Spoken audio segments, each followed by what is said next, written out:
today's April 29th, 2026, and we are in Lynn, Massachusetts with the Bloodstained Men and their friends. Day 5 of the Circumcision, Massachusetts protest tour. I said that in the wrong order. Circumcision protest, Massachusetts tour. This is my day 3, their day 5. I joined a couple days late. I'm going to probably do 2 updates from here. The one I wanted to do a little bit more from yesterday before, and I wanted to catch some of this traffic going by for sure. We're going to get a lot of eyeballs on, a whole lot of eyeballs on. It's a cold, windy day, so we're not getting a lot of open windows, but people are creeping by very slow motion. So there's a lot of eyeballs on here, a lot of eyeballs on here. And Lynn is known to be kind of a tougher town. They call it Lynn, the city of sin. So we'll see if we get some hardcore hecklers out here, because I have a feeling we will. Anyways, as for yesterday, I wanted to clear something up. Awesome! The guy waving his Bloodstained Man card out of the window. But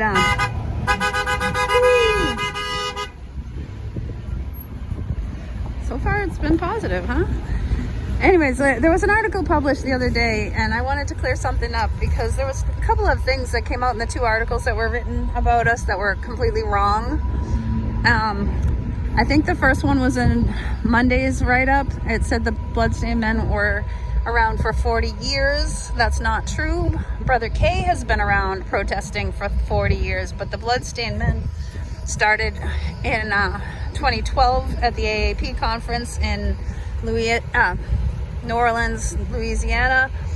They were protesting the AAP's statement saying benefits outweigh the risk without any real proof of that, and completely the opposite holds true.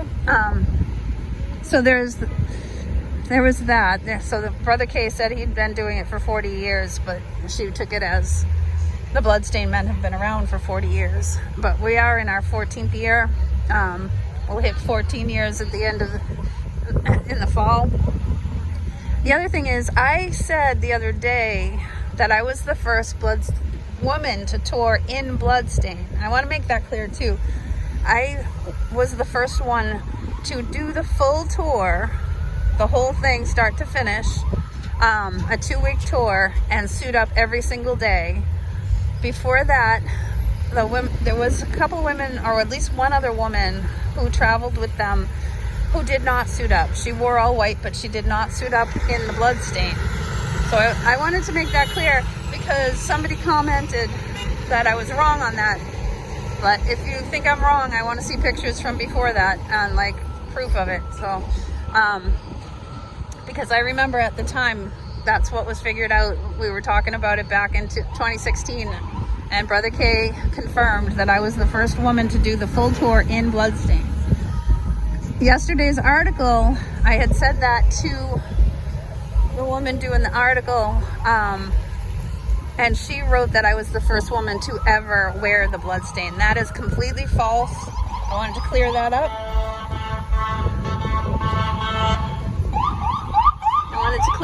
Because I don't want to take credit for that. I certainly was not the first woman to wear the Bloodstain, not even close. There was quite a few women that did it for, over a year before I did. My first time wearing the Bloodstain was in June of 2014 in San Francisco for San Francisco Pride, Foreskin Pride. So I just wanted to clear those 2 things up before I get too far. So that's been bothering me. Make sure that people know that's what I meant when I said I was the first one to tour in Bloodstained. So, and here is Lana coming over. Yeah, so we have sanitation. I believe in you. I have faith. I think you can wash your penis.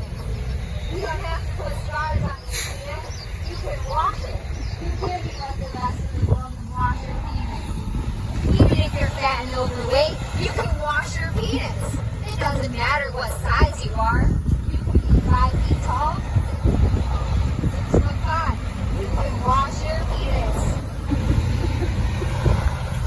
So that's That's one of the things that have been driving me crazy, these women that say about it being cleaner. Well, if you chopped off your ears, you wouldn't have to wash behind them either. It's outrageous. Anyways, I'm just going to do a short update right now to clear those two things. I'm going to do another video as time goes on because I bet things are going to get lively here later in the day. It's cold and windy. It's like 50 degrees and windy. Not the greatest weather, so we're kind of all bundled up a little bit here.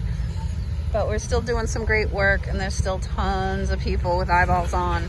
And this is Lynn, Massachusetts. This is Cynthia. Over and out. Be sure to like, share, subscribe. You know, do the thing. Love you all. Take care. Bye.